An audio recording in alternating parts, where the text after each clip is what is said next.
crappy time zones. Sorry for being late. I had no idea what time it was. Time is a persistent illusion. I have had a day. I have Yeah. had a week today. I have been in throbbing back pain for the majority of the day. Which is the best kind of back pain. Oh my god, yes. I kind of prefer it to the searing back pain where you feel like you're laying on a hot knife. Like I kind of like the throbbing makes me feel like I'm actually doing something. Something's being accomplished with this. I don't know. Maybe it's secretly working out, and I'm just feeling the burn. I don't know. I'm I'm having the back pain of there are 6 distinctly possible reasons I might be having this pain, and I have no idea which one it is. Or Oh, maybe I'm just fun. dying. Mystery pain is always fun. We're here for that. No. Yes. Uh, but yeah. And I also, for some reason, I must have known how today was going to go because I set my bar really low for things to accomplish. Well, I was like, okay, I read a chapter and I had no idea how much of the second chapter of the book that I'm supposed to be working on. I'm like, okay, I'll finish that chapter. I'll read chapters 3 and 4. That I've got 2 streams today, and I'll just make those 4 things the limit. That's all I'm expecting of myself today. And so I got that done, and my back went out. And I was like, oh, really glad I didn't schedule more onto myself today. I have a lot of things that I should technically be doing because it's now official. The Shadow Phoenix Saga is no longer on Kindle Vella. They sent me some very threatening emails just notifying me that, remember, you asked for this. We didn't do this to you. You asked, and it cannot be undone. And I love how like every paragraph ended with the phrase, "This cannot be undone." Like a little aggressive So, there, Amazon, but it's fine. so I have questions for you. Why did you decide to take it down? Because when I put it up over on World Anvil, I was getting a roughly 100 times the readership, and wanted, by the time book 1 started, which is starting up on Monday, to have all of it over there for people to read and enjoy and get into everything, because it seemed to have worked better on that platform. I am replacing it on Monday. Also, my new Vela project, A Walking Shadow, which is a parallel story in the same setting that basically starts the same place book 1 does, but goes in very different directions. From it, will be launching over on Kindle Vella, but and it's being written much more in accordance to what I have seen be successful over there. So it is much more adventure based. It is much more cliffhangery. It is much more Vela-ish. And are you profiting? This again is purely just curiosity. Are you profiting off of World Anvil? Is this something where you've set up like a Patreon? Because you can't actually process money through World Anvil, right? You can have things behind a paywall over there. Oh, And okay. I have, for example, all of my articles. If you are either a patron, a member of my coffee, or a subscriber to my Twitch channel, many of my articles will actually have things that will spontaneously appear. That like Okay. all my behind the scenes content, like the articles as to like what this is in setting, is available to everyone. All of the behind the scenes stuff is secret and can only be seen by my patrons and what have you. I So do have. they so, so they set it up so that you can put up a paywall that syncs to payment processors. After a fashion, yeah. Okay. Um, Do you know, like, I know that they changed all of their policies, and I was like completely out of the loop for a while. But I have a completed novel that is on Vella and has had exactly one reader for it.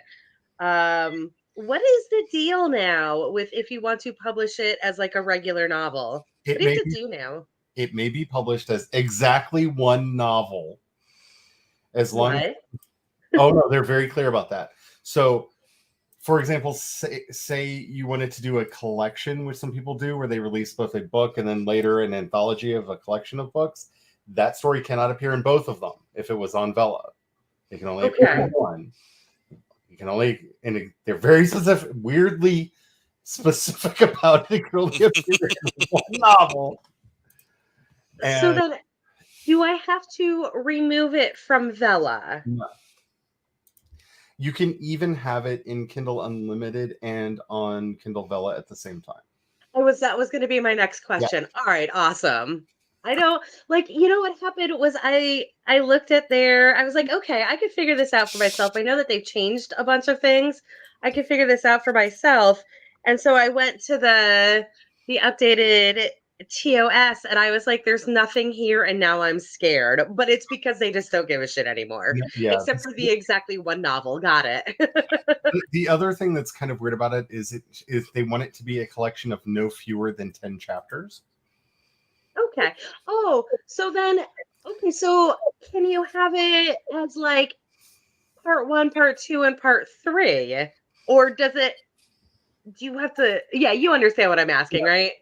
Yeah, like you could pop out collections from time to time. For example, my Blinded Angels Kindle Vella project is also available as a Kindle ebook on their service. That is, I enrolled it in Kindle Unlimited just to see if it would work there, and no, the answer to that is no. Um, not a lot of people in the Kindle Unlimited looking for non-binary romantic leads. Just I'm part not research that I surprised. have done for you. Alexa, stop. I'm sorry if I just screwed up y'all's Amazon devices. I'm But sorry I said that. Anyways. yeah, you can put them out. They, I do believe, want a buffer time. Like I believe it has to be within. You have to wait 60 days. I think they have Okay. a 60-day exclusivity on chapters. Or no, it's 30 days. That's right. They changed it to 30. Basically, a month after the last chapter in that collection comes out, you can release the collected stories, and you don't have to take it down. Awesome. All right, I will be right back. My pizza is done. But see, that's one of the reasons why I got so many threatening emails from them, because a lot of people, because they've made it so clear and easy to understand, don't Oh yeah. understand that you can leave your story up if you want to publish it as a collection. And so I got a very threatening email from them when I asked them to take the story down. That was like, you cannot undo this, and you cannot tell us that you don't want it anymore. You've said it. It's been said. You've spoken the magic words, and now you must pay the price. I'm just like, this is like, you're really showing your vengeful God side right now. Very much so. And I thought it was going to go down on the 6th, but apparently they took it down Friday. And I got a very just hostile email from them going, this is just a reminder to let you know that you asked us back in January to take the story down, and we are taking it down, and there's nothing you can do to stop it. This cannot be undone. Do you respond, thank you, question mark? Oh, okay. Thank you for doing what I asked.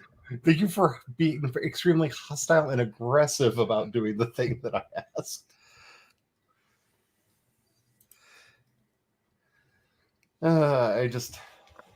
I don't think it is working out the way that they wanted it to. I think people are still extremely confused about the service that they are offering. I think the tokens were a mistake because nobody likes play money.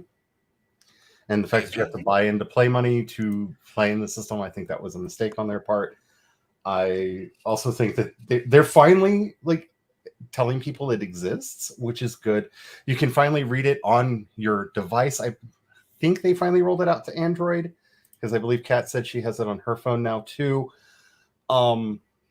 So that's nice. It's still not available on my actual Kindle, even though it has the word Kindle in the name. I now see it on my Kindle app on my phone. I will sometimes have a line of like Kindle Vella suggestions. Um, but yeah, that is literally the only any sort of advertising I have ever seen Amazon do for it. And like most platforms of this type, if you are writing romance, if you're writing really cheesy paranormal romance specifically, um, that this is the place for your story. You will probably do fairly well because romance always takes over these platforms because romance readers never get enough.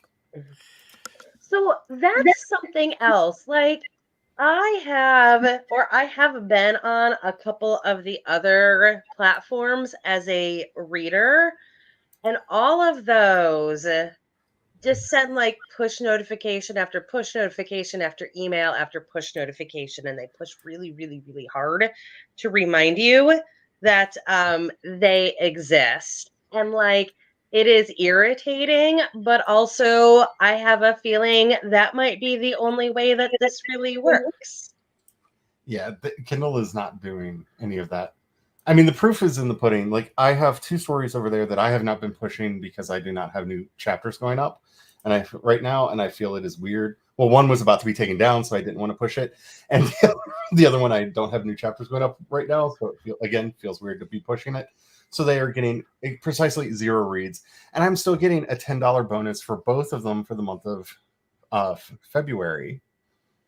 So Yes, I did not take them down just simply they because they're still on the. extended it until March. Yeah, So this month will officially be the last month we get them unless they extend it again. because it's not providing the income that they promised people, Yeah. and I think that's a lot of it's on them. They are not policing the Yeah. content that's up there, which is weird because they're very aggressive at telling you that you're evil. Yes.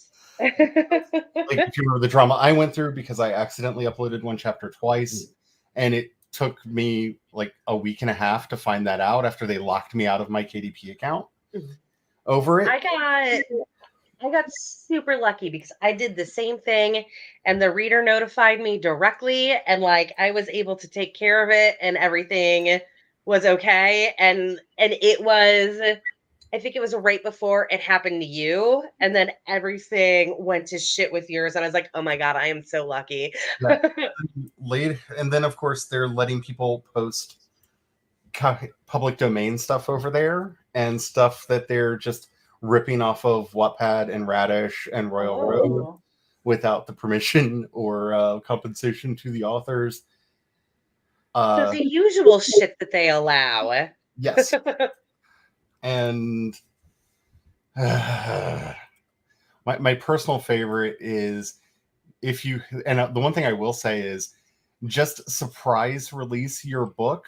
If you are doing a collection from a Kindle Vella, they have a track record of accusing you of plagiarism if you set up a pre-order. Oh. Apparently, a pre-order triggers their system to actually do the check to see is this up anywhere else on our system right now. And a lot of Vela writers who have set pre-orders for the collection of their Vela stories have had their account hit as plagiarizing their own work Themselves, the because same account. they're not connected, so they don't know you're the same writer doing both things. You know, I wish that they had this sort of tenacity with the pirates. Right? Because, like, you can post your book, and a year later, a pirate can also post your book, and then they'll just shut down your account instead of the Yes, pirate. because the newer one is the valid one. It's the real one. The one that you posted, The a year newer one, ago. not just the newer one, but the newer one that posted 700 other books on the same day. So just because I can't get this out of my head and I have not figured out what to do about it. So last week I received a phone call, an actual honest to God phone call to my home phone number from a company claiming to be in Japan wanting to book me for an interview about a book of mine that came out 15 years ago. It was to my home phone number.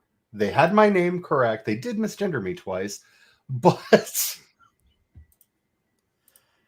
Did you I feel did like you this is a weird speak to fishing. them, or was it a message? No, yeah, I gotta. My phone is set up so that if I don't know your phone number, it goes straight to voicemail. So I never. Um, So I This because will go. This goes really well with what you were saying before. Spence said, "If romance readers were a Muppet, we'd be the goddamn Cookie oh, Monster." 100%. I'm currently reading a historical romance writer that like I keep finding ridiculous errors in what she writes, and yet I'm now on her third series. Despite these like terrible historical errors that she's making where she's putting in things that are either the wrong era, and like I am in no way a history buff.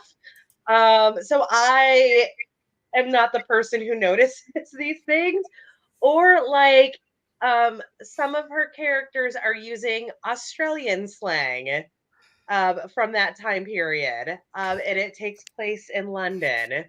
So oops. yeah, and yeah, I keep picking up her stuff, and like it's kind of the same, not the same plot regurgitated, but like the same like ridiculous things keep happening, and I'm okay with a little bit of ridiculous, but like the same ridiculous shit keeps happening in each book anyway.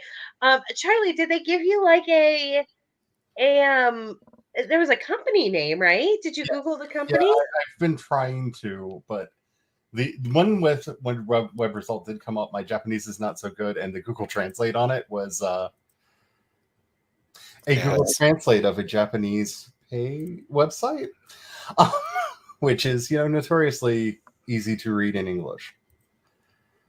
Yeah, it's really hard to translate Japanese sites.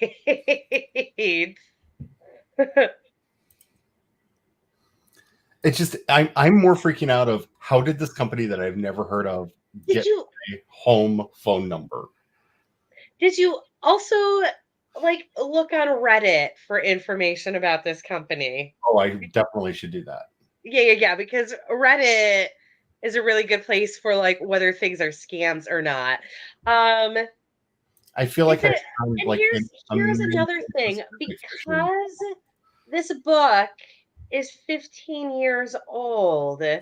Would you have had this home phone number 15 No, years ago? no, Okay, no. So that doesn't yeah, that is weird. I yeah. mean, it could 100% be a scam. Don't I get scam Oh, shit all the time, but yeah, I'm so convinced it's a scam because I also am like somebody who's like hot on mysteries.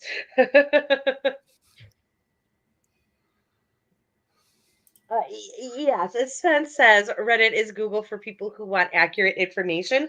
Not necessarily accurate information, certainly, but like um, for vetting companies, it is a great resource. good to know.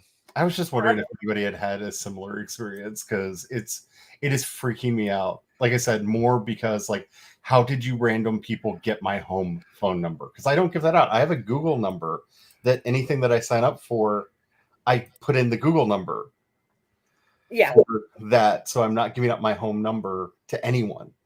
Like yeah, that's a real weird. only my friends and family have my real phone number.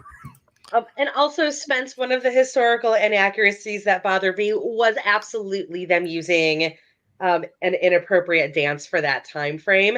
It was not a waltz. I don't remember what it was now.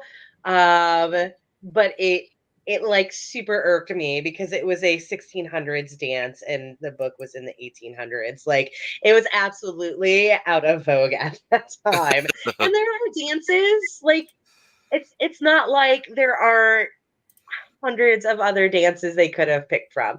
Maybe not hundreds, but dozens. Like there were certainly plenty of popular dances in the 1800s that they could have gone with instead of whichever ridiculous one that it was. Anyway. No opinion on that at all. No, no, no, it's fine. It just like what bothered me was like not like what made it even worse was that I saw the dance and I remember thinking this is not the right time period.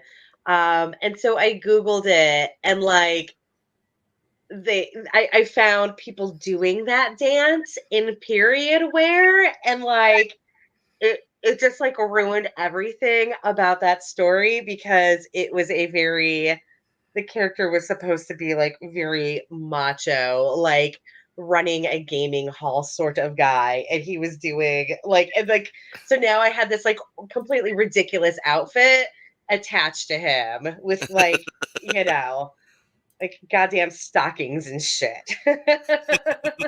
Spence is trying to guess who this author is. Who the, oh, I like the author is, I could find this real quickly. Um, it was not Baroque. The author is Scarlett Scott. That's what the author's Then name don't is. fix it. What was that? You said the author is not Baroque, and I said then don't fix it. That's fair. I accept that joke at all times. Okay. Shall we Anyways, do yeah, shall we that's do a my rant. sprint? Let's sprint. Okay.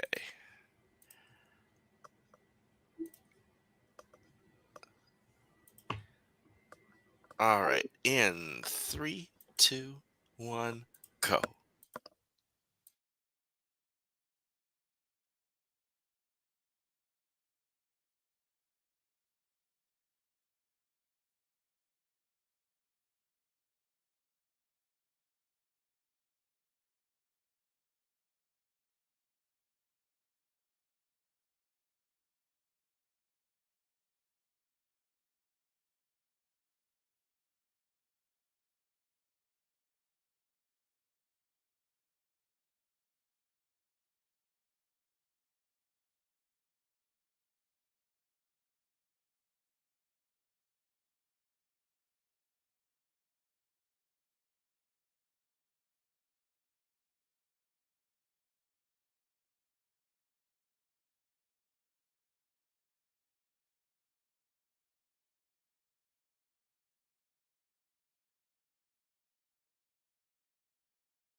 it seems to have finished.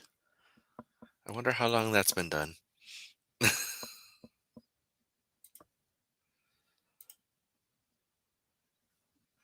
I don't think it was very long because I checked it when it was at 4 minutes, and this felt about like the time that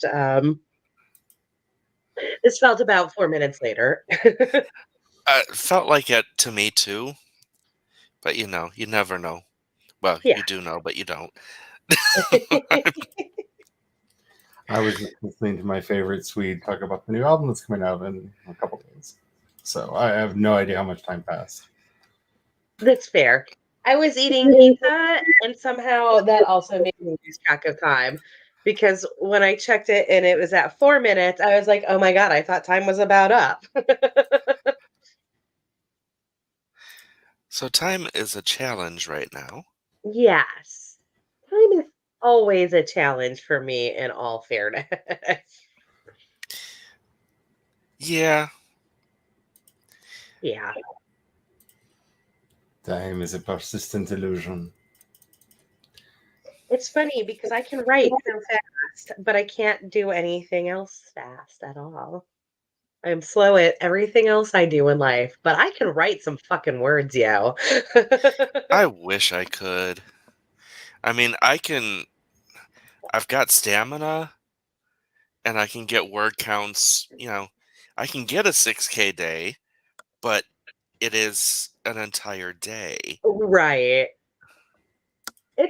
It's really hard for me to get a 6K day, but if I do get a 6K day, it's probably like 3 hours of writing. I wish I could do that. Like 3 hours of straight writing, not like a 3-hour block. Um, Certainly I was sitting at a computer for at least 6 hours to do that. Also, Spence, I am so angry now because I dug through old texts to see if I could find out what that dance was because I remember complaining about it to Sarah. And it was the goddamn minuet. I had characters in 19th century London doing the minuet. And I am so angry about that again. You are re-angry. I am re-angry.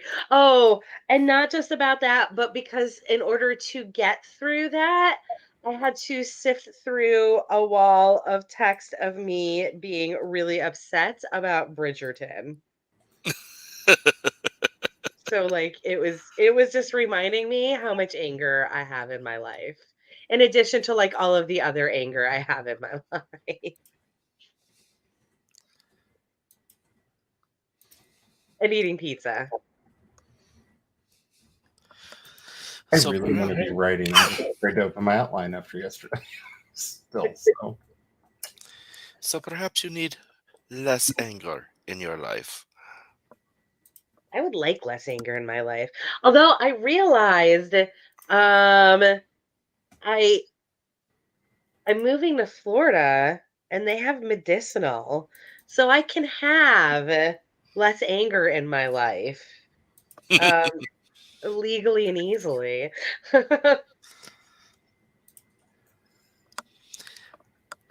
Very much a good thing. Spence, I don't think that that was the vibe that they were going for at all. Again, because there are so many other weirdo inaccuracies in this book. I just think that she did not do any research whatsoever and was like, I am sure that they were doing the minuet then.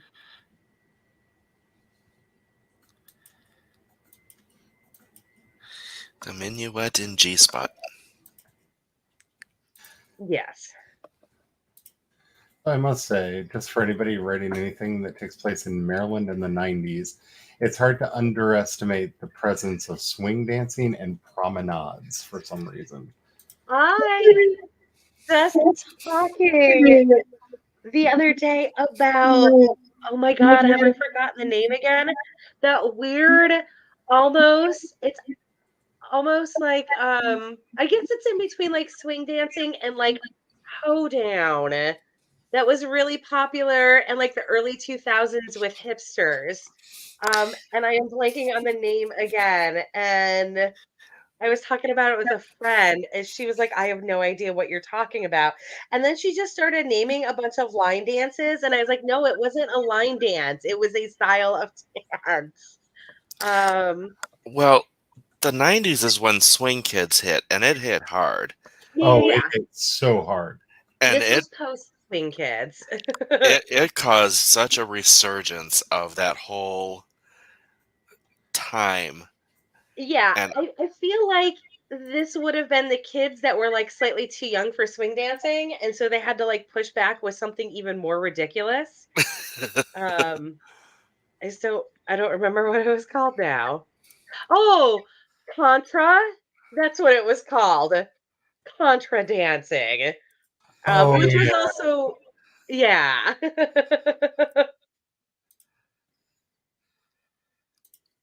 yes, Weird I ran hipster contra thing. dancing. I think that's one of the things that endeared me to the Vampire Diaries TV show when I saw it is like the sheer number of like weird promenades and like really anachronistic dancing for the time period. Like, oh, this is so my childhood. Yeah, because that was when that book was written. And that was where it was located because it was in Virginia Yep. in the 90s. And it just it rang so true because I'm like, yeah, I remember learning. Okay, so now's when I just like tip slightly to the left, slightly to the right, turn to the left, turn to the right. Don't touch, but move slowly around in a circle. Like, Stand up, Yeah. sit down, fight, fight, fight.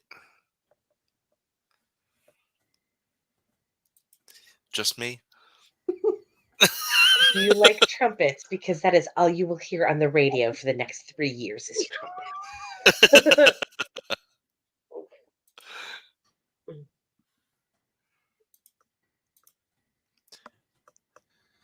oh I man, have to be in the mood, but they're not bad.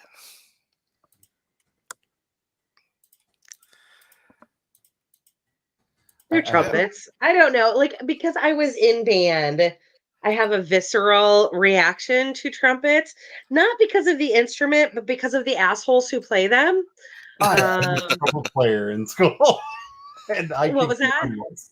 Said hi, I was a trumpet player in school and can confirm this. Okay, yes. Like we weren't as bad as those on the trombone. I was a boner. Shut your mouth. We were great. We were a little obnoxious, but we were great. A boner. Yeah, yeah. Like that's how I just proved my bona fides. Is like I reignited a clan war that hasn't been fought since like the 1982. One simple phrase. Yes, fair.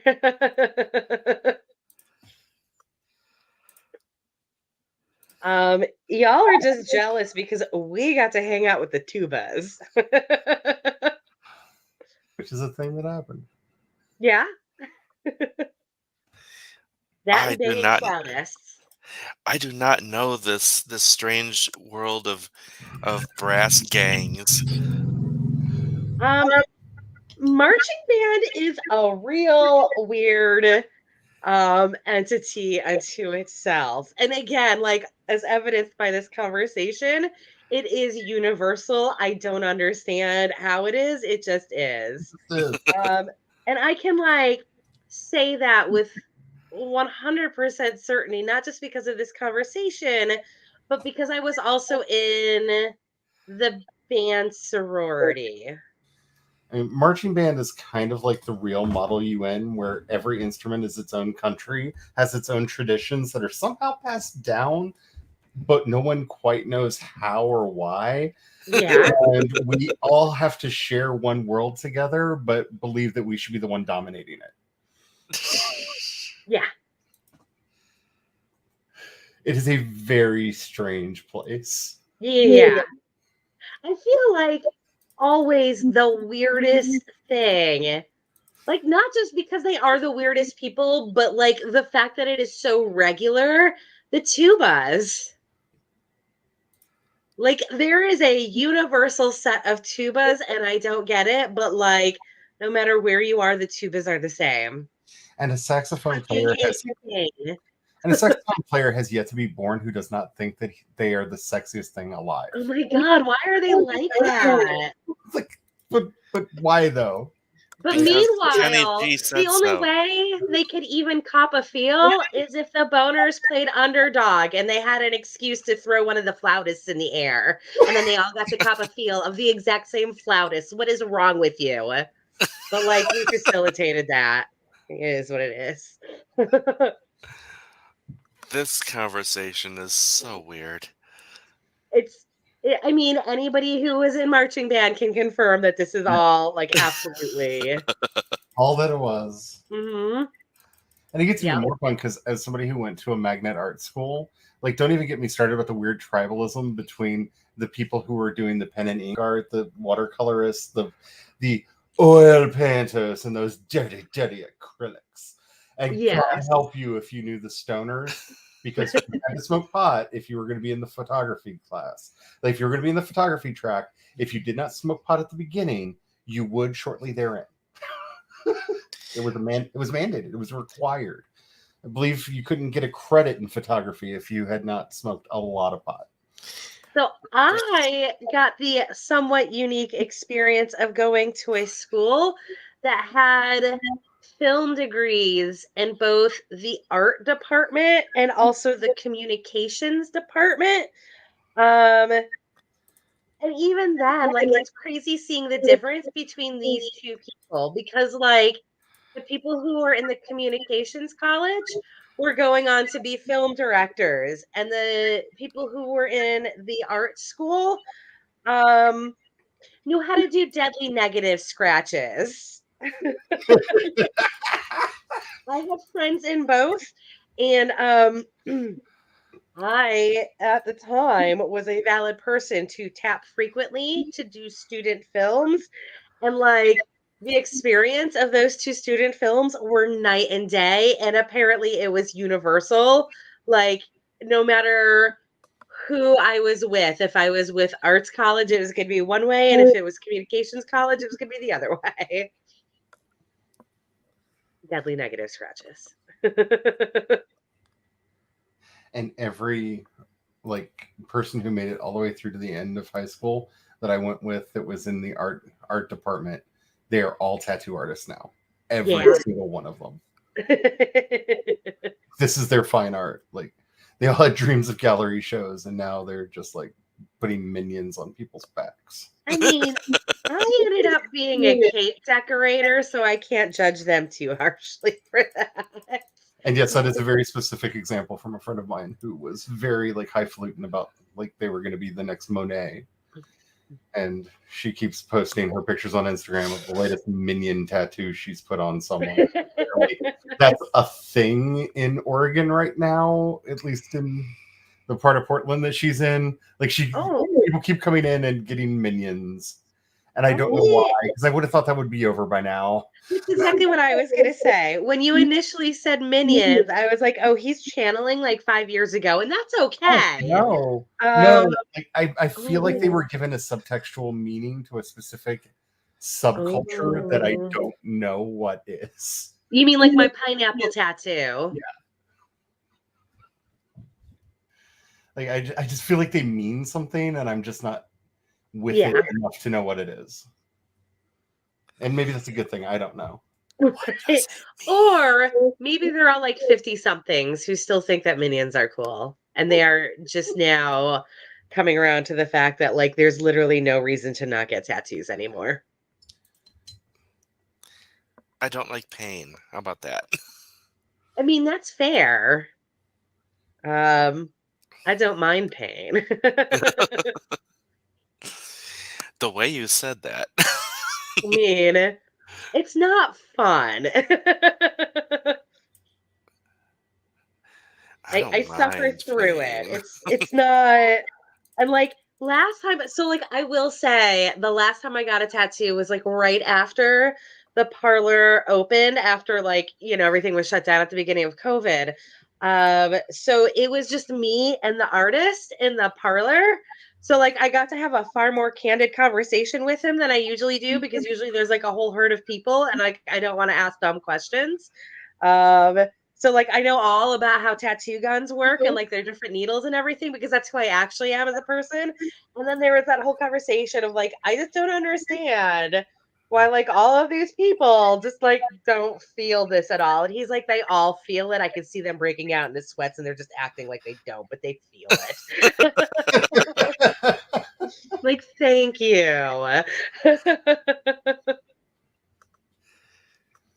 Yeah, and that's not something I care to feel. So the nice thing with tattoos is they only hurt when they're actually being done. Like they're not comfortable for a couple of weeks. They get kind of itchy when they're like scabbing over and all of that. But the actual pain is only when the needle is hitting you. Whereas like if you've ever gotten a piercing, that is a pain that fucking lingers. So that's the nice thing with tattoos, is that even though they hurt as they're being done, even like in the middle of them being done, it only hurts when that needle is on your skin. And as soon as the artist pulls the needle away to like refill it or whatever, it doesn't hurt anymore. So like I mean it hurts as it's happening, but like, I if you feel need to like take a breather or whatever, you can. I feel like I'm actively listening to the sound of Jace cringing. Like, I should describe it as like I feel like I can just like hear the sound of ugh, this is terrible. Why? Like the shoulders moving up, like just I hear all of the ligaments just crying out, like, please stop. I'm gonna have to snap soon. I can't cringe anymore. Like there's no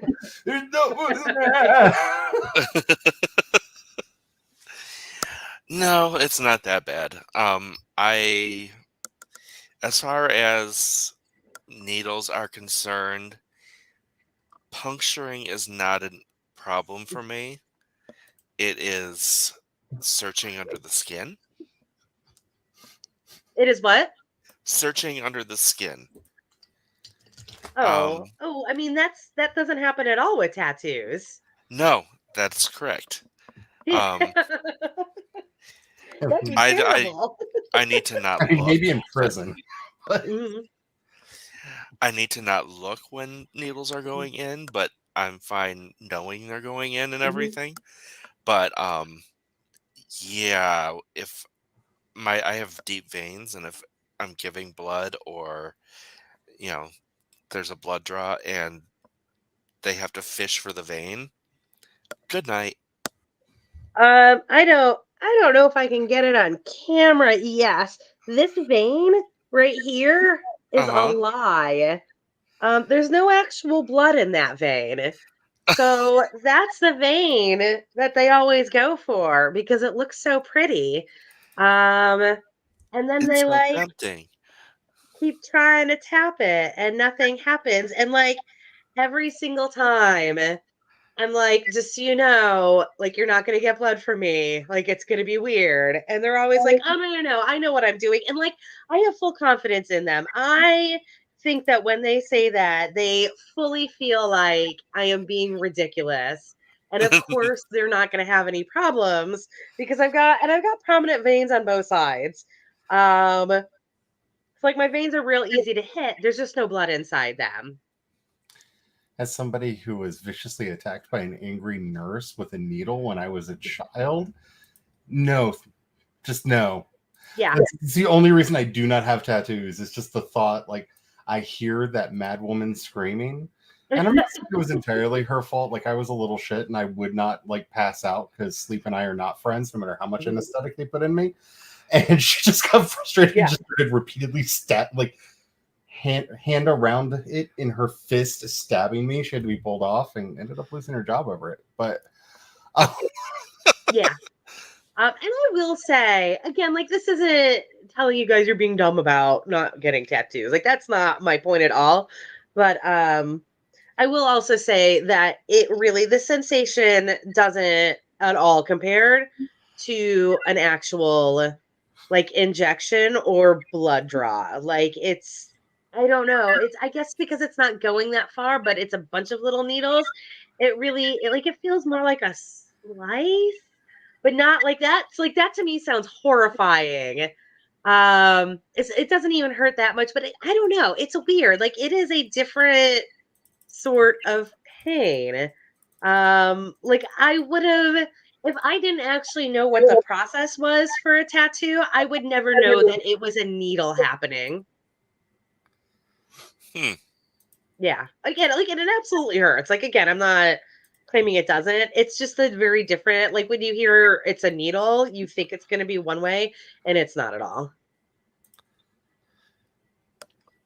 But it does hurt.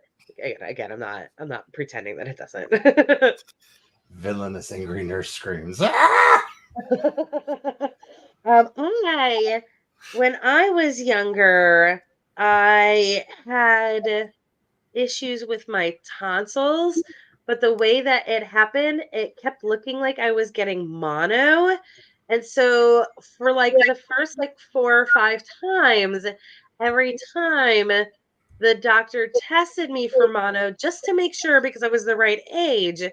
And it was a blood draw. And I don't have enough blood in my body, it turns out. So I fainted about half the time. So I'm not good with needles either. The COVID shot was good. Like the next day was terrible, but the actual shot, like that was one of the best shots I've ever gotten.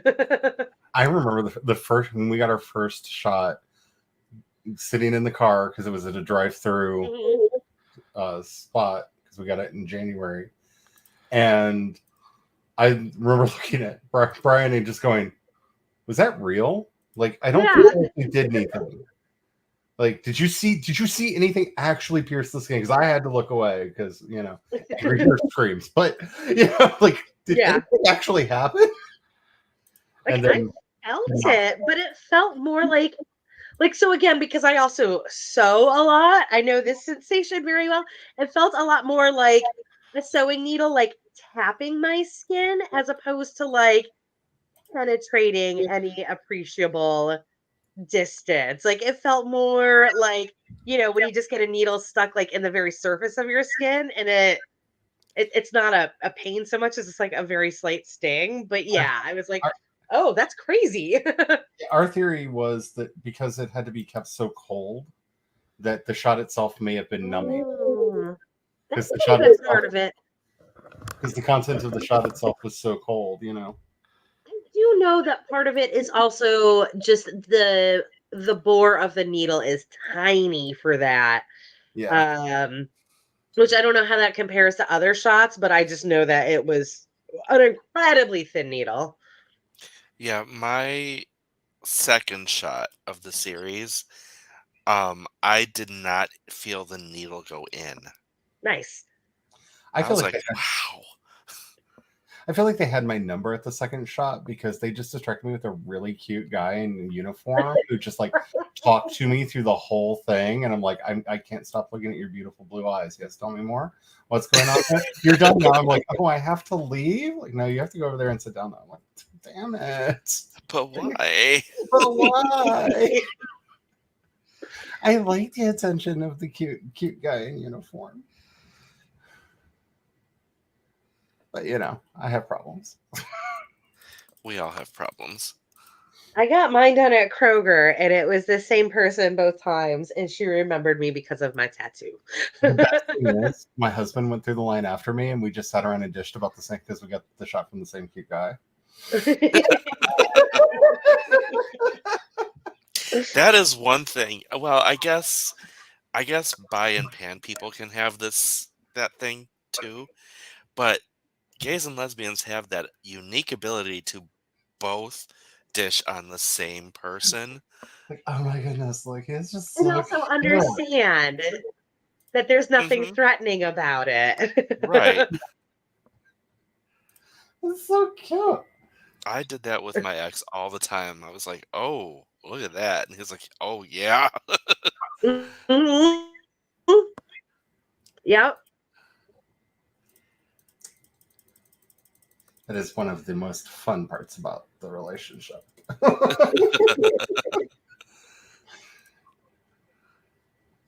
Shall we do another sprint? I don't know, We should do shall that. All right, let us sprint in three, two, one, go.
Jace,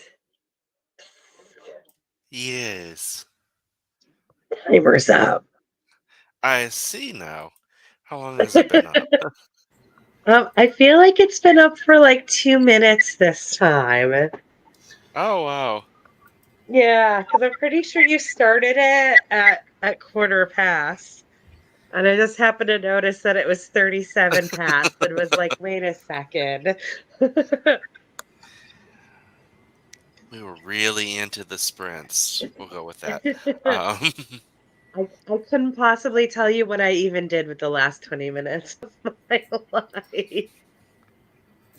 I was listening to Mildred get really, really angry at and yell at transphobes, which is just cathartic, and I love it.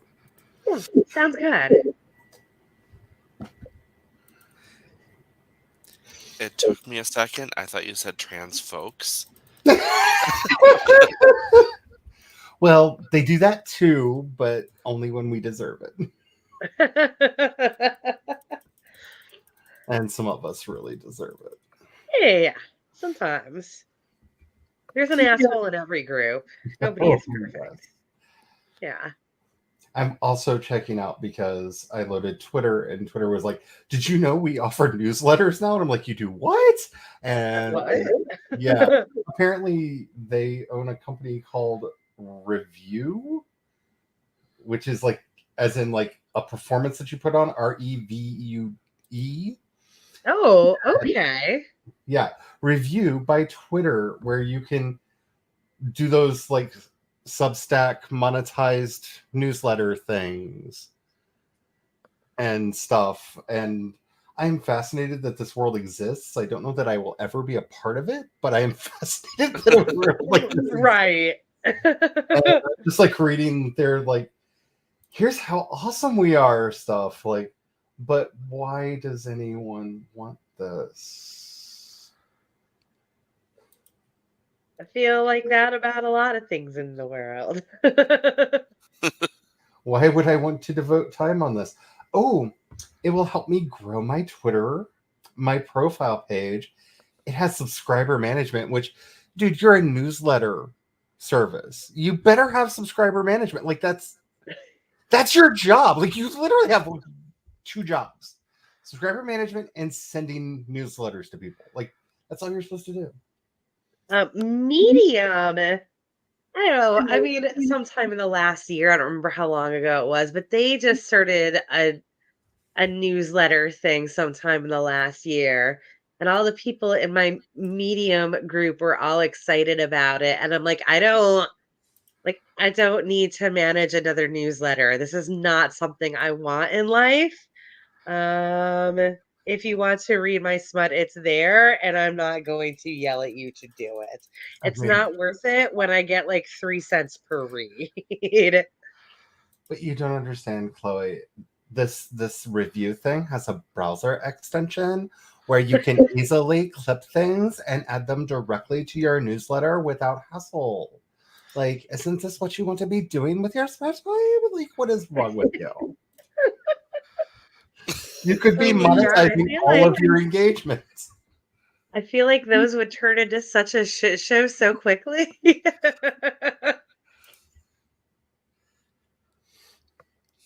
Oh, and it cross posts to Medium and WordPress. Oh Jesus. Of course it does. Of course it does. Oh my god, I had to get new car insurance the other day, and now I'm just like getting continual spam from insurance companies. This was like 5 days ago. And today is Saturday, and I got another voicemail today from Liberty Mutual. Like, stop. wow. Yeah.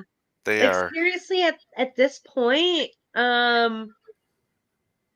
just assume that I already have insurance. I had it that night. Um, I don't know why it took me 3 attempts before I went to Geico. I regret so many choices in that evening because if I just gone to Geico directly, I wouldn't be having this issue now. But But yeah, I looked at 3 different places and now it's just unending spam.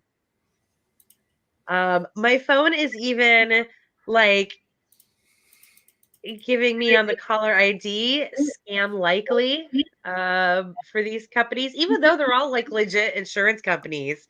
My phone just knows, like, "You don't wanna answer this."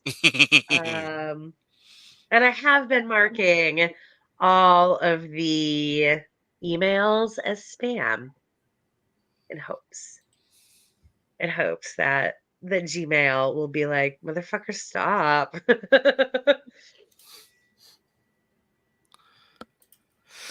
I have been there. I've done that. Yeah. I don't They're know. like the most obnoxious people in the world. I don't get it. Like this isn't the world we live in anymore. I feel like the most like now statement on this entire website is in their amongst their features. It says, and I quote, "Share the articles from from your issue separately on social media." Like, yay! So it's a newsletter that's not a newsletter that is a newsletter that I can newsletter. I feel like is anybody old enough to remember Delicious? Like I feel like they reinvented Delicious but made it so much more complicated. Like I'm Yeah, reading this and I'm just like, we used to have this service. It was called Delicious. It was we don't use it wonderful. anymore for a reason. Yeah. Like I just feel like you've reinvented that but differently Yes. with a lot more steps and potential monetization because of Like course. like they took a whole other path and somehow ended up in the exact same place. Yeah. Like, oh no, they went east and south. We're gonna go south and then east. Is it wrong that I kind of want to sign up for it though? I mean, of course Yes. you do. When has that ever stopped you before? It's more I don't understand. I'm just like groping in the dark with this whole idea of like, but why? Why is this a thing? Like I know that this is a thing because like Substack is a thing for some reason. Like people are making lots of money basically running their own like old school Yahoo page that just Yeah. sends out new links every day, every couple days. It's just but why though? But why? Because. Almost Period. yeah, it almost feels like an anthropological thing. Like I just want to click, okay, fine, I'll start one just to see like does it magically change something in my psyche? Are you gonna unlock like a dopamine receptor in the back of my brain that I didn't know was there? Because dear God, if that's the case, hello newsletters. I mean, I feel like that is literally what a newsletter is. Because I just anyway, sorry. I'm closing that. It's, There we you go. know, that moment when you put out a newsletter and then for the like next hour, you keep refreshing, refreshing, refreshing to see how many people have clicked, how many people have opened it, how many people have clicked, how many people have followed through on links, how many people have unsubscribed, how many people have marked this as spam. Like I that's what feel like newsletter life is. that's why I'm If you obsessed. knew the number of conversations I've had with Charlie where they've talked about doing that exact thing. Yeah. Like I feel like my obsession is more based off of every now and then I get an email from Mailchimp going, "You haven't sent out a mail and a newsletter in a really long time. Maybe you should tell your subscribers something." Are you still alive? Like I'm just waiting for like a really sad like picture of a chimp that just says, "Are you dead?" Miller Lite doesn't give a shit, and I appreciate that about them because I haven't sent out a newsletter in like a year, because that's what my life is right now, right? So yeah, like thank you for not reminding me of my failings, Like Mailer yeah. Lite. Yeah, I feel like I should be doing it. That's also where I'm like slightly obsessed. Like, do you actually are you easier to use? Because I find the interface over at Mailchimp just like a little bit too much sometimes because I Mailer don't know Lite why I is can't type on the actual email. I have to type in the weird editor on the side, but it actually puts it over in the actual email. So I'm looking at it like through a glass darkly. Like I don't understand why I can't just type a damn message. I had MailChimp and hated it and switched to Mailer Lite and like it much more. Because if it would actually get me to send mailers out, because It's I have real people easy that to make them. Yeah, you I just have I gotta do actually it. like my book. I just forget to tell them that. Oh, by the way, I released. I Yeah. know you're saying Mailer Lite, but I'm hearing Miller Lite. I accept that. It's mailer time.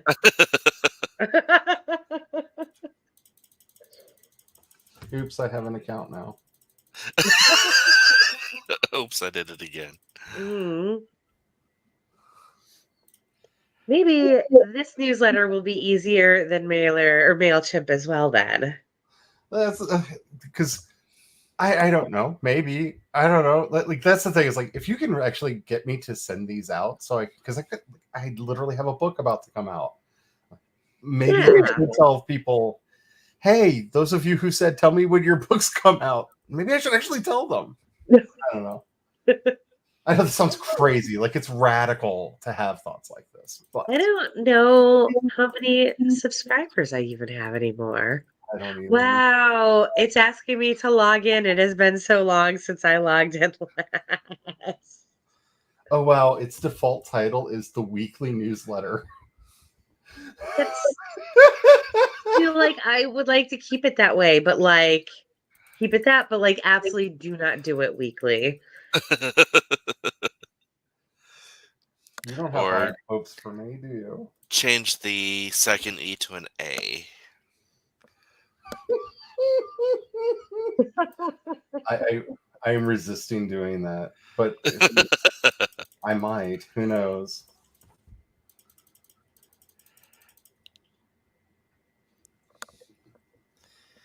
Through the newsletter weekly.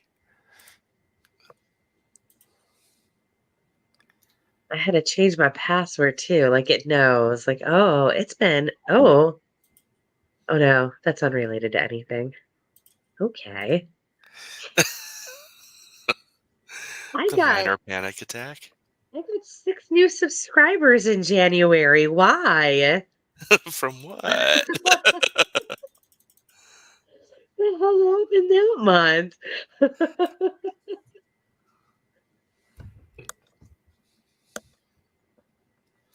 It literally pulls up on the sidebar every link that you've tweeted, and you can just click them and add them to your newsletter. Oh, that's nice, I guess. I mean, maybe it's things you shouldn't be sharing with people, but that's nice.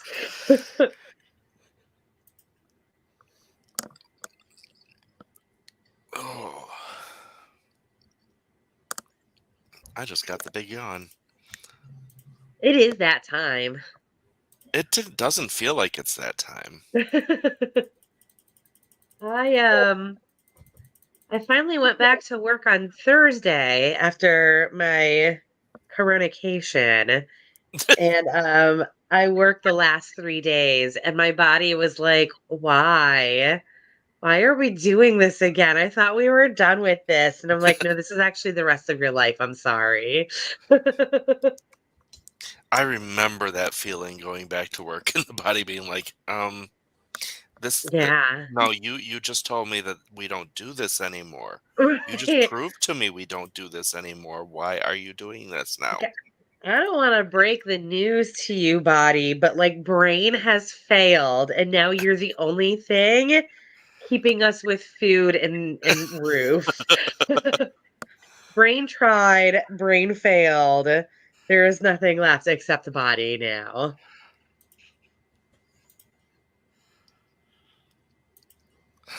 Stupid body.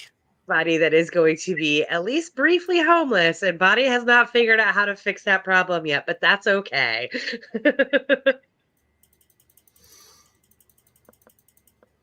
Most likely, it will be fixed with a whole lot of money I do not have, but that is life. How do you get money that you do not have? Somebody's home. I hear. Hello, Brian. And What? Hello. Hello. We say hello. Hello. I like that we all just suddenly decided to say hello real weird there. That was me. I started with a hello. That's fair. Hello. I shall now give you my customary sup yo. I said, where, where? what? Oh, it's Where? What? in the kitchen in front of the toaster oven. Oh, okay. Weird random package arrived today that I have no idea what it Probably drugs. Oh no, the drugs already arrived. Oh my god, I have a package of drugs somewhere. Why did I see that when I walked in? It's absolutely allergy medicine. I say it like I'm cool, but I'm not. I'm just stuffed up. But I just realized that should have arrived today. Weirdly, I bought on the Walmart site. I bought a cat carrier and allergy medicine. All right, picture. And yesterday it was like, one of your things has arrived. And I was like, oh, cool, my allergy medicine. And it turned out to be the cat carrier. And like, it was just really weird because, normally when you order like something really normal and something really random, the normal thing comes and then like 2 weeks later, the random thing comes. It was the opposite. That was this one. They That was this one. they mailed us the a allergy- singular box of pasta. Yeah, shells are here. Yes, I have gotten.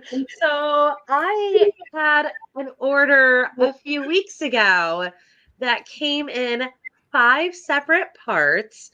Yeah. And the first one that arrived was like an Instacart or DoorDash or whatever. And I am in no way exaggerating. And actually, if Haley is still here, Haley can vouch for this. It was a single spool of thread.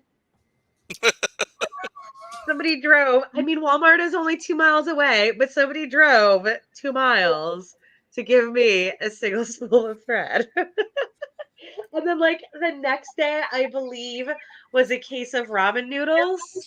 And the following day was like 4 boxes of mac and cheese. I don't I cannot in any way contemplate a way in which this is saving them money or Right? making money. And like the only reason I do this is because Walmart has a $35 minimum, or you have to pay like the premium service.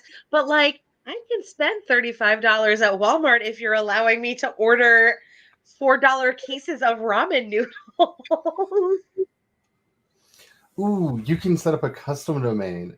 If only I didn't own like 5 million that I'm not using. My newsletter's gonna have its own domain name, y'all. Why would your newsletter need its own? That doesn't even make sense. It can. It's what I'm going through the settings, and one of them is it's the instructions on how to set up the CNAME record with your domain host for it, and what domain are you setting up for it. Oh, So that's a thing. yeah. They are trying too hard. Oh, all of 2 styles. There are 2 themes you can pick from. There's personal, which has your profile picture at the top, and editorial, which does not. Can you put a different image in there? No. And your profile image is only one size. It just grabbed my Twitter profile picture. Yeah. Yeah, I don't like that. That needs to be more hands-on. That needs more options. You might be able to fix it somewhere. I just haven't found that yet. This is just... Ooh, they have an integration section. I can connect it to Pocket and Facebook and Instagram and Medium and Refined. What the hell is Refined? What the hell is Pocket? Pocket is I've used Pocket for years. It's basically when you see something but you don't have time to read it, you can hit a button and it automatically adds it to your Pocket list and you can read it later. It was before you had reader lists on your phone. Before your browser had a built-in reader. Okay. I mean, you could also just do Pinterest. Just pin that shit. Yeah. Oh my Or goodness. like favorite. Like we do have that button right there that we can, yeah. This That's was made okay. This was made for oldies like me. You can actually put RSS feeds in here that you can grab articles from for oldies like me. Oh, What is the other one? What was the other one that you didn't know? Refined? Like FIND? Yep. REFIND. So that's probably very similar to Pocket then, based on the name of it. Yeah, assuming. Because you're finding it again. Or like Pinterest. Oh, here's the section I've been waiting for. Build a newsletter that pays. Create a newsletter people will love and get paid for it. No developer required. Just connect your Stripe account and start sending. Girl, yes. Wait, how do you make money off of that? I don't know. You can apparently set up a monthly fee if you want.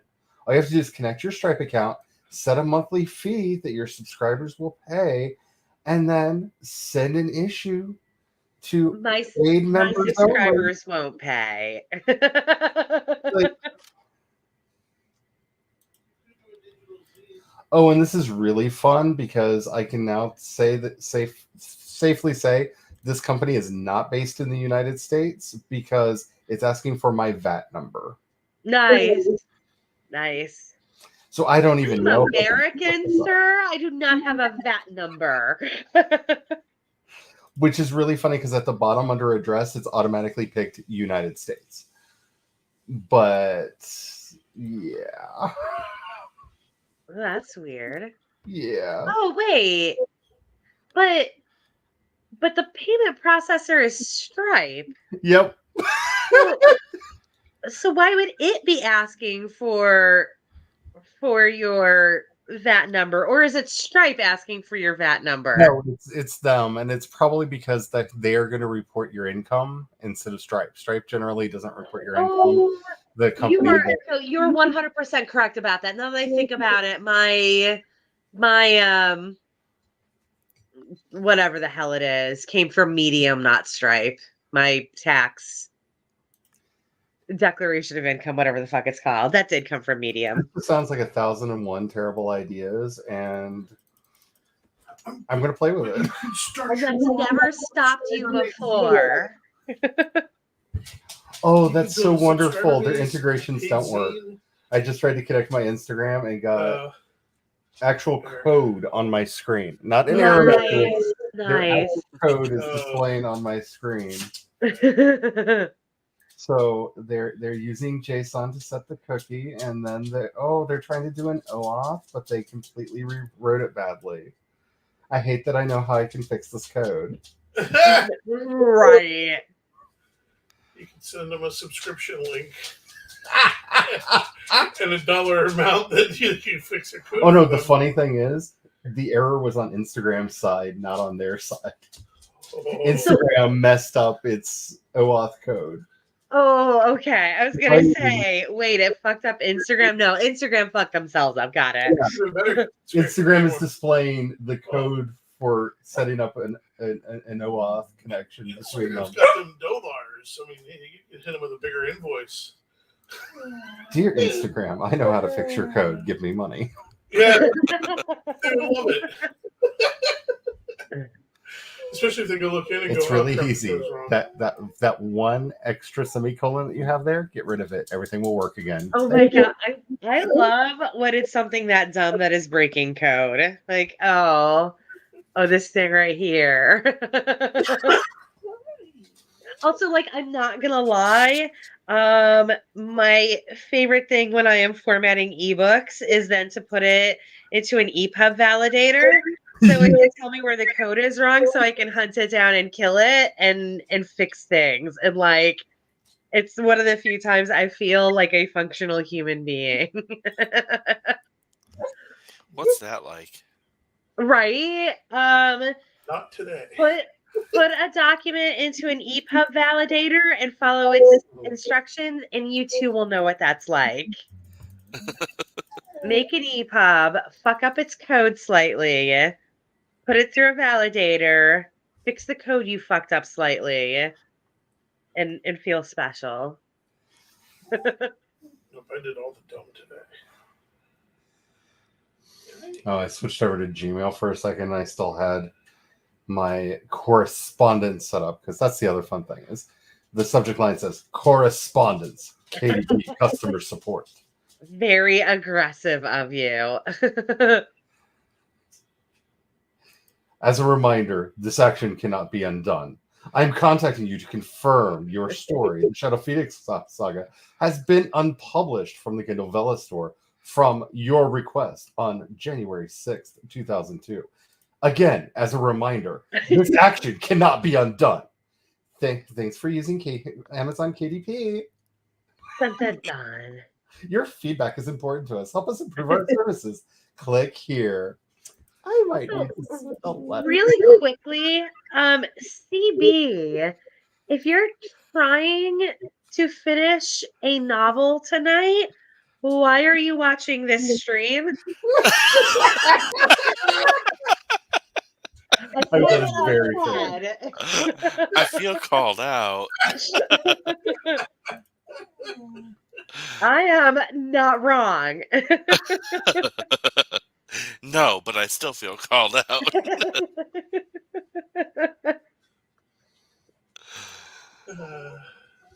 This is not the stream you are looking for. I just love how they repeatedly told me, this cannot be undone. Yeah. Yeah. You've made your bed, now lie in it. Yes, it's comfy, it's cushy, and it's got 2,000 more readers than you got me. Also, like, in all fairness, at this point, maybe if you were ever to put that story back on Vella, your best option would be to start publishing it fresh again anyway. Yeah. Yeah. Like, I'm not in any way saying that is what you should do, but, like, that threat doesn't work when it's the worst possible thing I could do. Because I should hope that there is some weight given to things that are actively being published as opposed to sitting there not being published.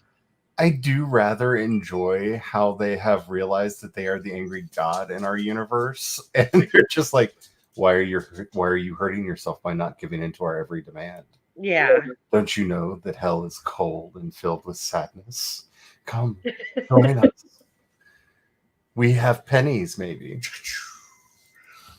I don't need your $10 anymore, sir. Actually, I do, and I look forward to getting it again next month.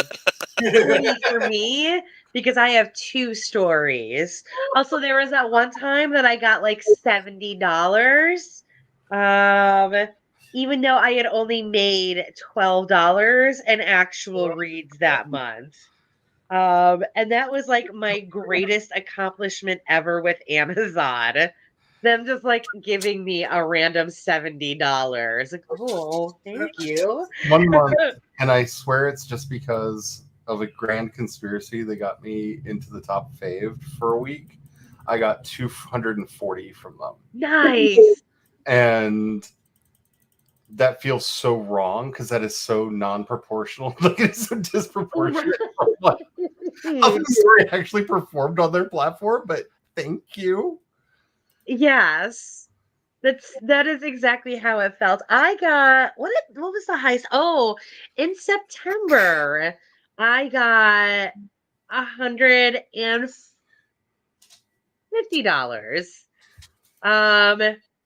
I didn't do anything. The 5 people that were actually reading this thing all decided to give me their top favorite, their favorite. Yeah, exactly. Like, Because nobody knows how that works still. I have a grand total of 34 thumbs ups.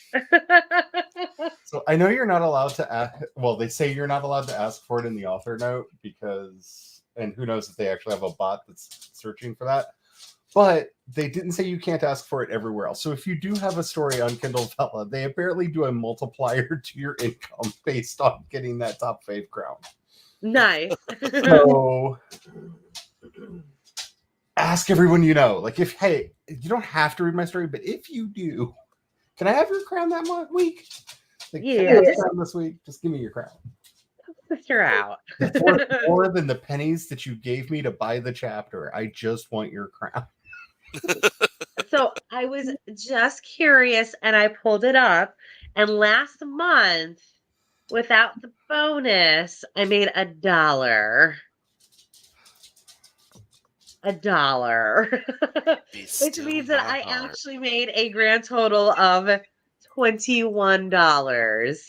So And that's pretty good considering that like one person read 4 of my chapters and that was it. that's And they gave actually me $21 for that one person reading 4 of my chapters. that's actually really good because since I have gotten a wee bit of reputation for talking about the novella, a lot of people share their numbers with me. And I will say you're in like the top 5% of Oh the yeah, I people that I know. have heard report numbers. Yeah. Like, Well, you're here's way the up there. You're making a lot compared to a well, lot of and the people. thing is that like even if you look at like just the numbers that they give you, like not as a writer, but as a reader, if you're just going through and looking at like the big keywords, if you look at like fantasy or whatever, um, you'll see that like the top book has like we'll say like 80,000 views, and then the second highest book has like 8,000 views. Yep. And that shows how broken the system is. That like there's such a discrepancy between like not even like the top 10 but the top 2. Um Which it's what it's that impossible to says, do anything. Like Vela is giving you absolutely nothing. which what that says to me is that somebody who probably had a previously established readership somewhere else who was Yep. able to bring them over. Yep. And it's not carrying to anybody else like it should. Like Which people are just reading that one person's thing and they're not sticking around for anybody else's. and you can really see how they're having problems with this because by this point in the rollout of KDP, they were already doing the let's do a spotlight on a KDP all-star. Yeah. Here's somebody who has made an unreasonable amount of money on our platform. Like, they were already starting to do that Yeah.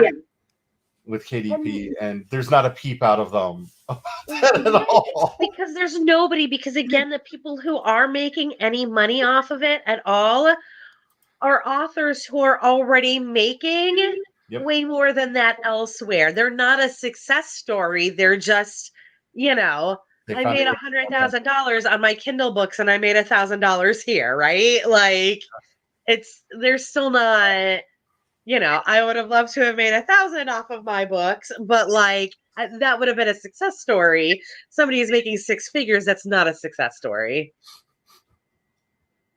I mean, they're a success story for other reasons, of course, but not for Vela.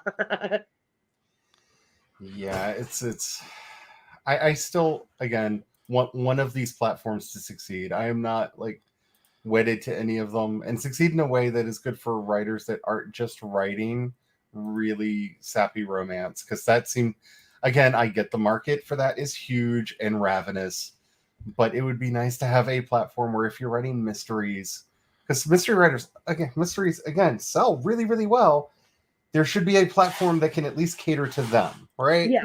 Like, there should be platforms like this that are successful for other genres that are not romance. Yeah. And again, like the only reason that they're successful for romance is because of the type of reader Yep. that's in romance, and that shouldn't be how it is. But it is. But it is, exactly. And especially like something like this should be great for mystery, because if you write it right, it should be fantastic in this in a episodic setup. And it should be able to do the one thing that books can't do, is get that episodic discourse going on social media of who do you think did it. Oh, right. That's the other massive problem with Vela, is that there's no way to do that. Yep. I was shocked when I saw that. We're going back to the Way Back Machine now, because that was like day one when we realized that. But like, that was the dumbest thing they could have done. Like, this could have been them putting their feet into social media finally, because that's one thing that Amazon doesn't really do. I mean, they've got Goodreads, but that's not them, right? They just bought Goodreads. Yep. This was their chance to actually have their own social media, and they just effed it up. Because this could be, because like I said, that's the one thing that drives a lot of TV shows that would not be successful without that. Yeah. You know, it's more the discourse around the show that builds it up more than the show itself. Like this is the thing about Lost. It is almost impossible to get somebody to watch that show now that has not previously seen it, because it was the community trying to solve what happened to them that made that show the phenomenon that it was, not the show itself. The show itself was terrible. Nobody cares about a bunch of people on a desert island and who's going to get voted off next. Right. It's the whole Survivor thing. It's why that show was successful for as long as it was. It's not the show itself. It's the discussion that came out of it. The same thing with The Masked Singer, and everybody, all the posts about who do you think so and so is, and the shock and amazement when they find out, oh, really, it was that person. It's that discourse that writers have a hard time coming up with. Like Jason and I have talked about this a lot, like the nightmare of trying to get anybody to notice that you exist as a writer.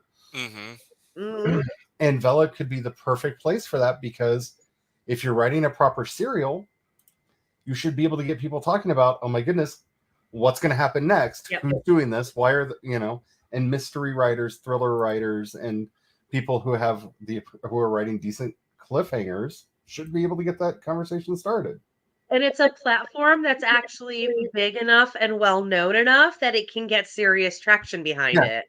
Like, you're not like most of the episodic sites you're never going to be anything from that. You've got like this handful of success stories from Wattpad that like none of them are like huge names or anything. And like, that has been around forever. And to just get like the handful of success stories that they have is nothing. It shows that it's not worth investing your time in, because it's so impossible to do anything with it. But like with Amazon, they actually have the power to create a career.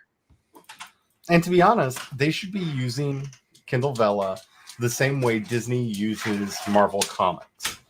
Marvel Comics doesn't exist to tell us stories anymore. Marvel Comics exists as a test bed for ideas. When they thought, well, we might need to reboot some of these superheroes because some of their stories are kind of yikesy now, they did about 4 years where they basically rebooted every comic every year with a new origin story, new characters, new everything, just to see, does any of this work? Yeah. It wasn't about, here we've got all these new ideas, wouldn't it be lovely if we did this? It was, does any of this work? And we found out, hey, Camilla Khan is phenomenal. I love her. Yes, thank you for the TV show that is coming later this year. And Carol Danvers should have been Captain Marvel the whole damn time. But that was test marketing. And this is where they could be doing that for free. They're not having to pay us to do this. We're literally just writing stories that they could then go, well, that really struck a nerve. Hey, would you like an Amazon Prime series? Yeah. Like, it would be the smartest thing in the world for them, integrating all of your things. Like, the way business actually works now. Also, I like the fact that, like, if you try to like do anything not integrating, but like putting your Vela stuff on Goodreads, it's basically impossible when it's literally owned by Amazon. Like they didn't even think that through. So you can't even like get a discourse going on Goodreads if you happen to be somebody who is good at doing that. You don't even have that because they couldn't even get that right. Like there's so many ways that they could have made this work. Yeah. And it just feels like they're not even trying. And No. like, Oh no, they're absolutely not. and they really should, because Daddy needs more knob rockets. Like they need to find that money somewhere. Yeah. Like I don't know how much they Like I went into it thinking that the reason that they were doing these bonuses in the beginning was because they had some sort of a rollout plan in their minds for like, we know that people are not going to be profitable in the beginning, so we're going to do this to make sure that everybody stays on board, and then we're going to get, you know, the wheels on the ground to actually like do what we need to do to make sure that people are profiting from this. And it turns out that they actually just had no plan whatsoever. which is why I'm throwing my lot in over at World Anvil. And it's because they are cultivating a website that is an entire community that loves science fiction and fantasy. Yeah. I mean, there are other genres over there as well, but they are developing this community that the kind of weird stuff that I write is what they're into. Yeah. So I can put a story up over there and get a lot of eyes on it. And, you know, that constant hopes that somebody will eventually that people will become fans and will start supporting it. Because if nobody reads it, if nobody knows it's there, you're never going to make that fan. Like getting noticed is the job. And you know, one of the really nice things, excuse me, with World Anvil is that it's actually a good thing that the users are much more writer heavy than reader heavy, um because that means that like writers who are also reading your stuff, as is very normal in that particular those genres, the speculative side, um they like there is a reason for them to be there anyway, so it makes sense for them to be looking at other people's stuff, and they're also therefore able to basically market your stuff for you, and you can market their stuff. And because it is again very heavy on the fantasy, you know that you're getting good markets, that it's actually, like fantasy readers are not nearly as picky as romance readers. So like romance writer to romance writer does not generally work very well, but like fantasy writer to fantasy writer, that does work well. And what's really cool is because people are so writer focused over there, I've gotten some really interesting insights from people who have left comments on articles over there where they're like, I think I see an inconsistency in what you said here. And we end up talking about it in the comments, which is like, oh, I need to edit this article to make this thing clearer. And it's like, it's actually constructive comments that are making it better, and not just like, first, and why are you here, you T-slur monster? You know, like, I just want to go to your World Anvil now and find an article where I can comment. Just to be clear, in 1827 they would have not been dancing the minuets. well, it's not going to be 1820, but I am working on my I do have a project that I've been working on for a while about the Culper ring. Okay. So I do have a historical project in the works. Nice. So I'm sure you'll be able to find all manner of things that I've done wrong.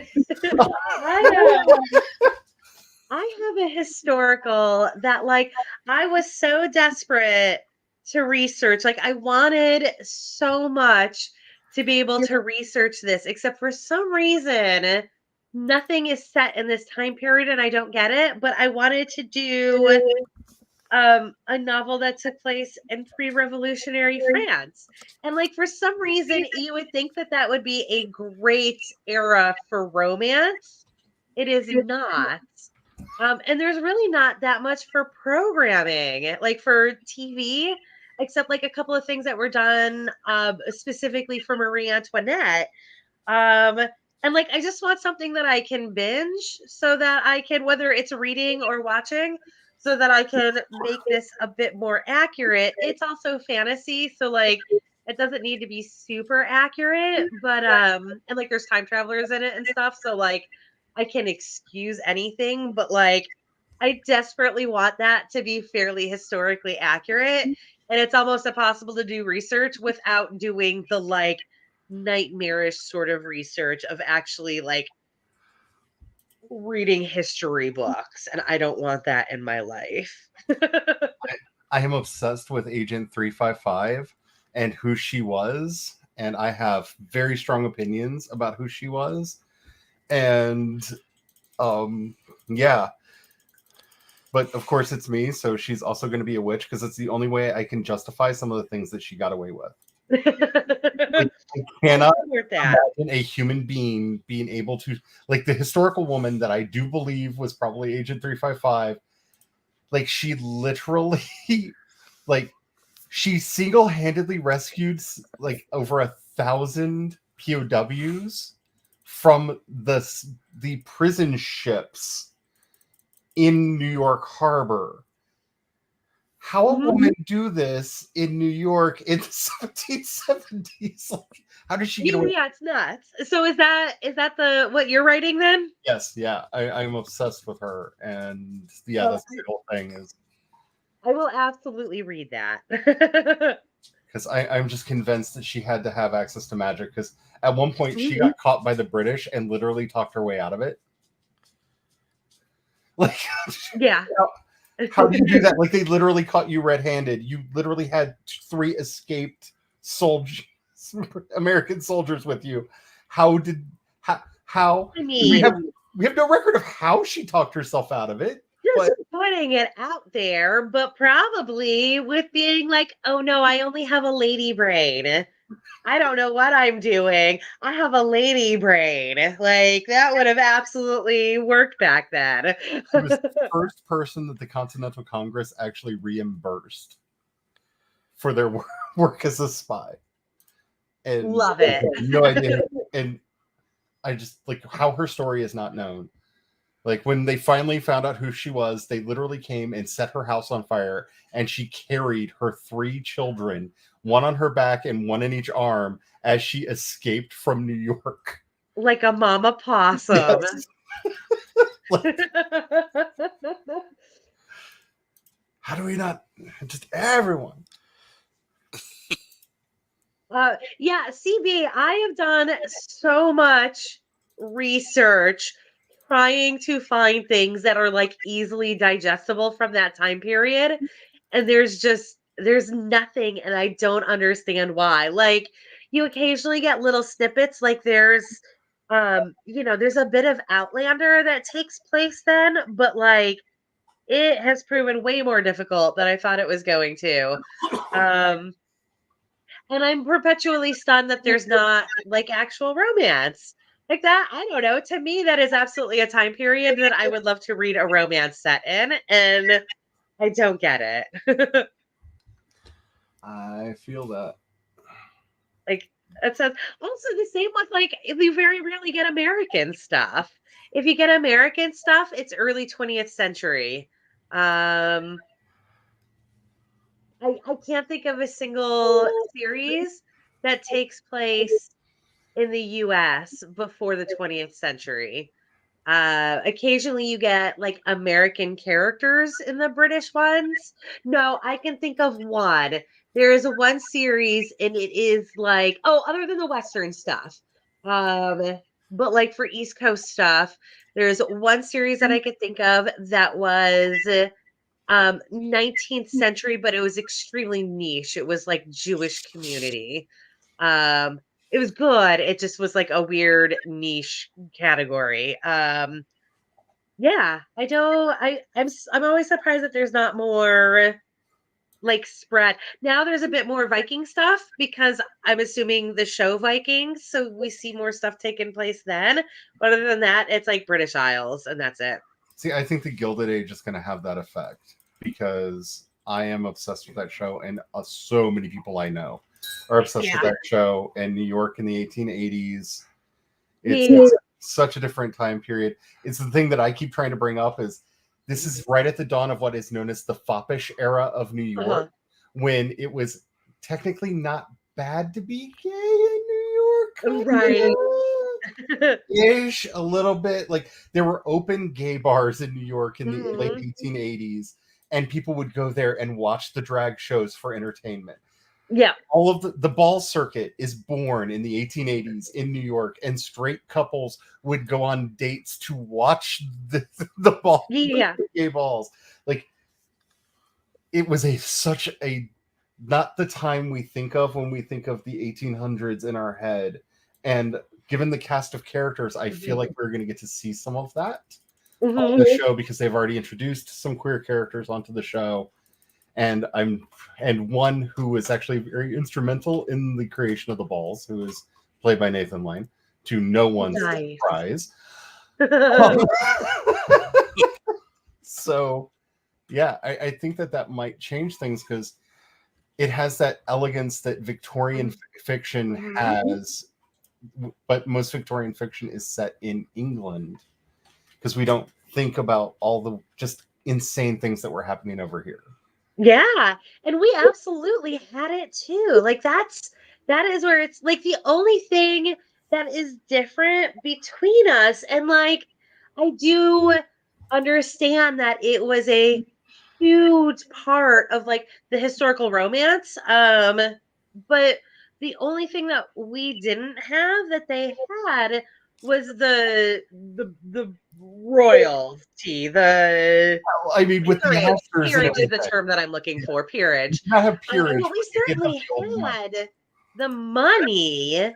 Like we certainly had the caste system. We just didn't have actual dukes and lords and shit like that. But certainly we had like the fucking robber barons. Jesus And the Christ. Astors and all of their compatriots. Yeah. So yeah, I with a heavy hitter like Julian Fellows taking this on, I mean, he really revived a lot of that Victoriana when he did Downton Abbey. I saw a lot of Mhm. colonial romance come out when he did Jamestown. So like he's a heavy hitter who brings a lot of attention to an era. So that I'm hoping he does that for this period of American history because I think there are a lot of Would fascinating be stories that great. can be told.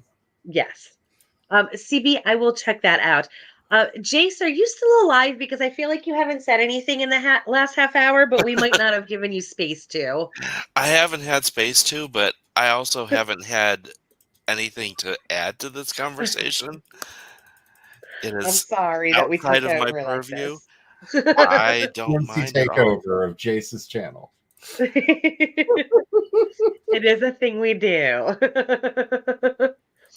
See, the thing about me is I am the one who will sit back and listen and learn when there's something that I don't know things about because it's actually interesting. So this was actually interesting, you're saying, and not that you were just zoning out because you didn't care. I was listening the whole time. Yay.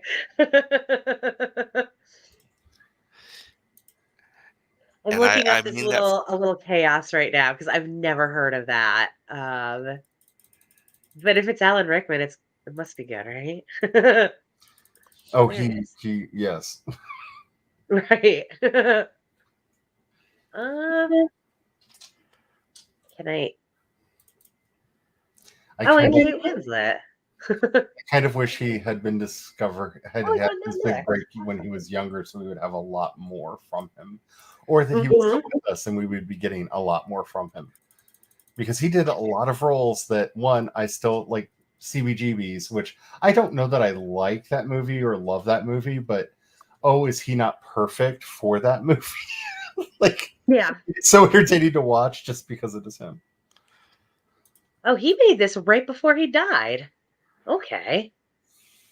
So yesterday, speaking of like movies that I don't know how I feel about, I finally watched Spielberg's West Side Story yesterday. And the funny thing with it is that like it looked great and I thought he did a great job modernizing the story, not in the sense that it takes place in the current era, but in making it a more realistic story, I guess. Um, Not but as also, easy. like, I hated most of the actors and was like not impressed really with anybody. Like, none of the characters really stood out to me, but like, well done. I don't understand.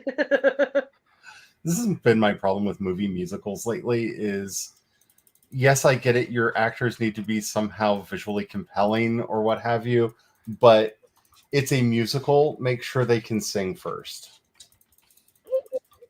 Singing was fine in it. I don't know. I That don't, was yeah, my like I problem don't with. know what this possibly lacked from like the old Natalie Wood version of it, but like It lacked Natalie Wood. Natalie Wood. But even I don't even remember the actor's name now, but the actor who played Tony in the original, like I don't know, he filled the space a lot better. I don't know. I don't get it. The moral of the story is he should have hired Lin-Manuel Miranda to rewrite the music because apparently that's what we do now. No, I wanted all of the same music. That was what I was there for. I wanted the exact same music and it delivered. Um, I was weirded out. I don't understand why Officer Krupke is Sergeant Krupke, but still Officer Krupke. Those are two different ranks. I don't understand. But other than that, um, oh, yeah, CB, that's fair. The actors were all very young, or at least they looked all very young. And like they're supposed to be high schoolers, but also like they're supposed to be gang members. Yeah. Are you telling me that Timothy Chalamet might not have been the person to cast as a despotic warlord who's going to take over a country through an entire planet through guile? I mean, like, I feel like this is what most casting choices have come down to now. Like, but he's kind of age appropriate. I'm like, no, the character's 15. Yes. Again, it's a book. I can believe a 15-year-old being despotic. I would be terrified, with the exception of the actor they got to play Joffrey Baratheon. He is the only young person I've ever seen that, like, yes, tyrannical monster child. Yes. I 100% mean, believe this. sometimes you just have to do that, right? Like my obviously my favorite example, and like she was still a child, of course, but an interview with the vampire, Claudia is, of Yes. course, a toddler. She Yes. is 3 years old. Um, and they made the decision, I think the very wise decision, to cast I believe, 10-year-old actress to Yes. play that 3-year-old. Good call. This is one of the reasons why a lot of our high school dramas are played by people in their 30s. Right. And there is that point where like Tasha DiGregorio is covered in wrinkles and maybe like don't cast a 50-year-old for a high schooler, but she wasn't even that old. She just like was ridden hard. I don't know. I'm sorry Okay. to whoever that actress I was, but blame oh my god. I blame HD cameras. I blame HD cameras. I will never forget the first movie I went to the theater to see after they installed the new HD projectors was the first Transformers movie, because I love the Transformers and was not ready for what Michael Bay would do to them. And when Michaela shows up on screen for the first time, I was like, did they cast a 90-year-old woman to play this part? Because for the first time on the big screen, you could see every line, every Yes. at a 12-foot span across the screen. And like, this is why we will never have another Marilyn Monroe.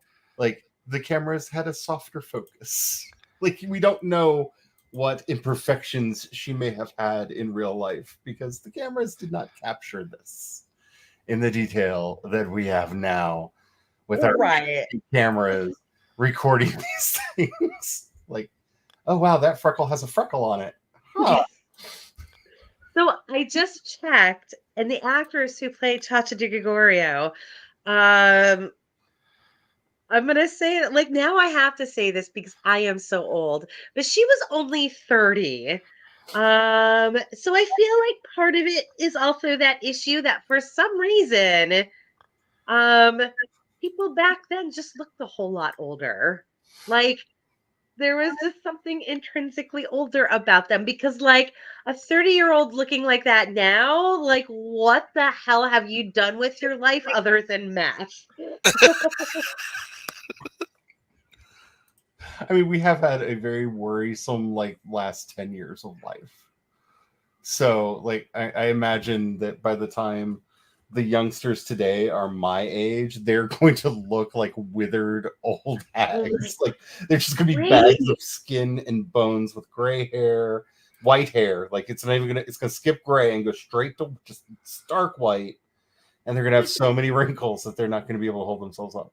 Does that mean that like Gen X slash millennials actually got something good in all of this? Yes. That we look like this at 40? We got to live through the tiny golden age of the country when we were allowed to have a modicum of optimism. Hey, things are getting better. This is amazing. Look at all of this wonderful stuff. Yay, everything's good. The economy's good. I can get a job. I don't like this job. I'm just going to get another one that's going to magically have more money. Yay. Like, And our we faces rode that so yeah, that we ended up looking like this. I mean, the fat doesn't help, but which is of course why all of although, music was doom and gloom. let me tell you about my bitch mother right quick. So I have been looking at RV parks to live in Florida. And one of the problems with RV parks in Florida is that many, many, many of them are 55 plus, because it's where you go to die. And and also like the flip side of that though is that like the reason they do that partly is to keep the children out. And I'm like, that sounds amazing. So just as a joke, I say to my bitch mother, I could pass for 55, right? And she says to me, oh, they background check you to make sure. Like, wait, what? Did you just tell me I look like I could pass for 55? You fucking bitch. You fucking bitch, you. Oh. I mean, I don't. maybe a Hollywood 55, because I mean they spend some, keep themselves soaked in some pickling liquid that I really need to get access to. But no, not like a real person 55 now. I mean, not to brag or anything, but I'm not wearing any makeup. This is actually what my face is. Well, no, I was going to say this is the worst that my face could be, but that's a lie because whenever I have ever tried in my life to do like half of my face in makeup, the makeup side always looks worse. Actually, this is the best I can get. Oh, stop being relatable. It's hurting. My side.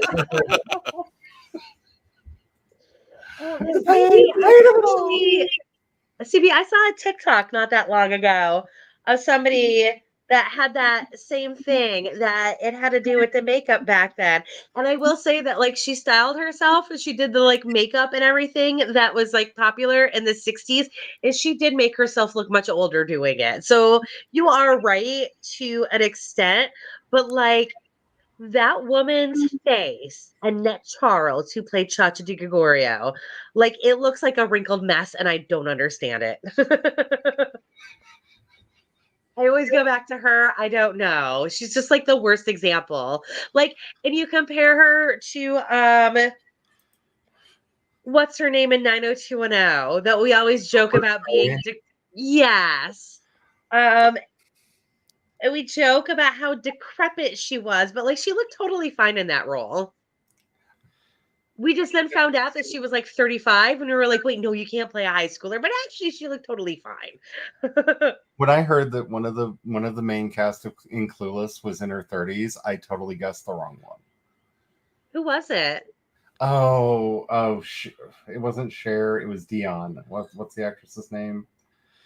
Ah, Stacey Dash. Republican crazy yeah, she lady. became a very horrible person in later life. Has she? I didn't know that.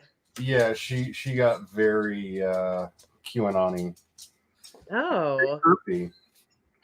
Yeah, like full Robin Hood. Hey, QAnon. Stacey I Dash. didn't know that. That's Yeah. unfortunate.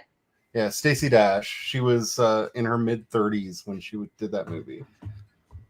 And Great. because I was like, if it's anybody, it's Alicia Silverstone, because I don't know much about her. Like, I just guessed and I was wrong. Got it. Appropriate. I did know. I don't know right now, but I have in the past known how old she was. She was not that much older for that role. She was in her 20s. Yeah. Yeah, Stacey Dash was like in her mid-30s when she made that movie, and good on her. Like, good skin regime. Yeah. Stop being a turf place. She looked great. Too bad she's apparently the devil now.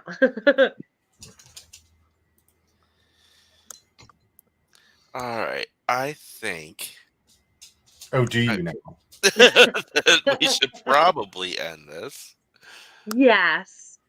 We have kept this going. I've enjoyed the conversation, but yeah, I should probably rest. I'm going to be a shit show for Amber Stream tomorrow. Probably for multiple reasons. I mean, won't we all? I mean, isn't that the theme of the morning? Yeah. Sunday mornings are not good for sprints. No. All right. Thank you all for coming. It's been real. It's been fun. It's been real fun. Let's do it again next week. Catch you